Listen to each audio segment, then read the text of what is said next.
Hello, everyone, and welcome back to another Movie Nights movie review. I am Dalton Burdett with the amazing Nick Iricchio. Nick, how are you, my friend? I'm a working man today. Well, Hey, not every really, but time. in terms of this movie, I am. Every time. You get me with it every time. Guys, we are talking about A Working Man, starring Jason Statham, directed by David Ayer, the same duo behind The Beekeeper from last year. The script was also written by Chuck Dixon, David Ayer, and Sylvester Stallone, in very fun news. And this film follows Levon Cade, who left his profession behind to work construction and be a good dad to his daughter. But when a local girl vanishes, he's asked to return to his skills that made him a mythic figure in the shadowy world of counterterrorism. And I'm going to be completely honest here, guys. Let me first start off by saying I'm a big fan of David Ayers. He wrote Training Day. That movie is amazing. Fury is an amazing movie. End of Watch is an amazing movie. I know his Suicide Squad gets a lot of shit, but there's a lot of good in it. And I am one of the advocates of where I'd like to see his cut of it one day. I also love The Beekeeper. And you can go back Fucking on this love the channel. You beekeeper. can go back on this channel and watch our review of how much we love The Beekeeper. I didn't like this movie at all, Nope. honestly. And Quite sad. it saddens me. Like I really we were stoked going into it. Like we were really excited. And It was my unfortunately, birthday movie. yeah, and unfortunately it just didn't quite work. It didn't really nothing about it felt right. And what I mean by that is even from a story, let's start with the story. The story perspective is it establishes his construction site, and then it should, you have a brief action interaction there, which I thought was a little bit early in the script, but I was like, hey, you know what? They want to get things moving along. Who am I to stop them? Keep it going. And then as the relationships build and as the story unravels, the movie is just seemingly events happening with no cohesive structure, just a blanket statement of plot. And then it goes from one thing to the next, and not even in a fun, interesting way, in a very drawn out, kind of boring this, then this, then this, then this way. To the point where I was watching the movie and it feels so much longer than it is. It's paced horribly. I think that's one of the biggest issues with it. It's paced horribly.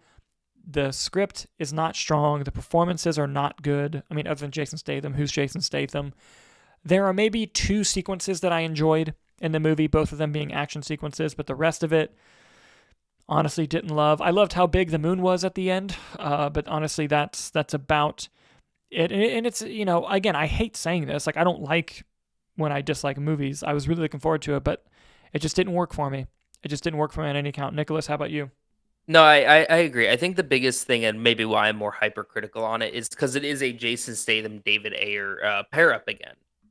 Right. So, and I really like the Beekeeper. I think it was an action movie. I think there was a lot of comedic elements to it. Right, him chucking honey. I think there was a lot of campy aspects Mm. to it, which made it a very fun, enjoyable watch.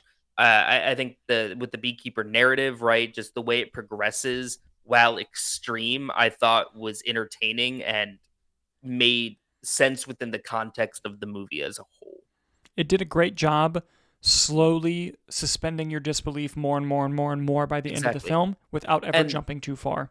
there are elements of Working Man where you can see those threads where like things are kind of happening, right? Like there's that big Alice in Wonderland party at the beginning that the stepdad is or the grandfather's throwing for his daughter. There's a guy at the end who, because this deals with human trafficking, the person who is buying the girl, he's like wearing a cape and a top hat and smoke. Honestly, A plus penguin design coming out of this guy. But like nothing tonally, like it's this very serious, trying to be this very serious, gritty, like human trafficking drama almost at times. But then the guy has a cape and is like, yes, where's my girl? Bring her to me. And you're like, what? I don't know what they wanted me to feel. I thought the action scenes were very poorly put together. Especially coming off of, right, you get the joke of like, oh, we're gonna put the big action movie star, but they don't want to actually do any stunts. I thought that the stunt work in Beekeeper was very solid. There were a lot of Was longer takes. especially the Yeah, last fight in the movie was really well done. yeah, and they were long takes. They were wide shots. You could see what they were doing. There were extended sequences that you could tell Jason Statham had to train for.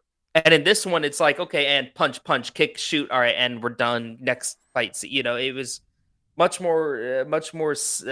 simple and more streamlined on it. I think the movie just had a very poor script, and I think that it was just very very rushed and sloppily put together, which was sad to see. Yeah, and I think if I had to pinpoint like the biggest problems with the movie, it would be the script, the pace, and the lack of identity, which is what you were kind of talking about. And that using Beekeeper as an example, and comparisons to Thief of Joy, we're only using Beekeeper as a comparison to just because it's the same team that made the movie. Even if that movie didn't exist, I probably still wouldn't like this movie. The Beekeeper had an identity, knew exactly what it was, the whole movie, and balanced that line well. This film constantly was trying to figure out what type of movie it was, it felt like to me.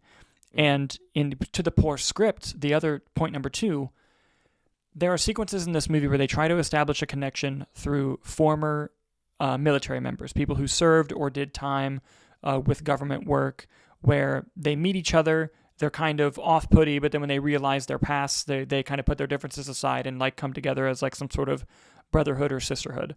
How many movies do you see that in? It can be done really well. It's not done well in this movie, particularly in one scene where they come across a big character that they need, and how that interaction goes felt really cheesy, felt really dumb, and the fate of that character and the response to the fate of the character, I'm being vague because I don't want to spoil anything, like it got audible laughs in the auditorium, like in the theater we were in, and you were not supposed to laugh in that moment. It was not a joking matter. And the thing too is, right, the movie is just so much like exposition in a way, where it's like, okay, we're following him going to this biker bar where he has to find, and going as he's going to this biker bar, he needs to find the head biker in charge so that he can get meth. And then when we meet that character, the character basically says, hey, I'm the head biker in charge. If you want the meth, you got to go through me. And now you got to go do this and see this guy. And then you go see the guy, and then the guy is like, I'm the guy. And you're just like, it was like the movie Cats, where it's like, we're just introduced to characters and then it ends. Like everyone was just like, this is who I am in this story. And then it's like, oh, he goes to see the grandfather, and the grandfather's like, I don't like you. I bet you want to hit me, don't you? And then it cuts to him with his divorce lawyers and custody lawyers, and he's like, he tried to get you to hit him. He's baiting you. And you're like, yes. I just saw it. I just saw it. Yeah. You didn't have to tell me any of this stuff. When I see the big biker sitting on a throne in the back of hidden room of a bar, I assume that's the guy. Yeah. No, like 100%. And the film is riddled with stuff like that, and it really just brings down the enjoyment. And again, I wanted to like this movie. Like each scene that would happen, I'm like, this is when it gets good. This is when it gets good. I was waiting for that shift. And the shift just never came. It never came, which is a shame. Again, don't get me wrong. I love David Ayer. I love Jason Statham. I hope they make another movie again. We know that they're getting a different director for Beekeeper 2, but hey, that's fine. I would love to see them work together again and redeem themselves for whatever their third collaboration is, because what the movie felt like, and again, I don't know this, I wasn't there, what the movie felt like is sometimes you see in Hollywood, someone will be working on a job and they quickly want to book their next job, just regardless whether or not the movie is going to do poorly or unpoorly, but like, hey, let's go ahead and book a job for next year so that we know what we're doing. And it felt like they both were like, hey, I got this thing. You want to do this thing? It's like, yeah, let's do this thing. Let's lock it. They did it. Beekeeper was successful, which gave it more hype. And then they locked it down just to have a job. But you could tell their hearts were not in this one as much as it was in Beekeeper at all. Yeah, like I think that I know they brought on that director, like you just said, for Beekeeper 2. I really feel like if they had waited and not booked this, that we would have just been all in on Beekeeper 2 with both Probably. of them. Probably. That would not shock me at all. That makes a lot of sense. But yeah, unfortunately, not a very good film. Again, I really wanted to like it, and I'm looking forward to whatever Jason Statham and David Ayer do next, but this just wasn't it. This just wasn't it, unfortunately. But guys, what did you think? Have you seen A Working Man? Please let us know your thoughts in the comments down below. As always, thank you guys so much for watching, and we'll see you on the next review.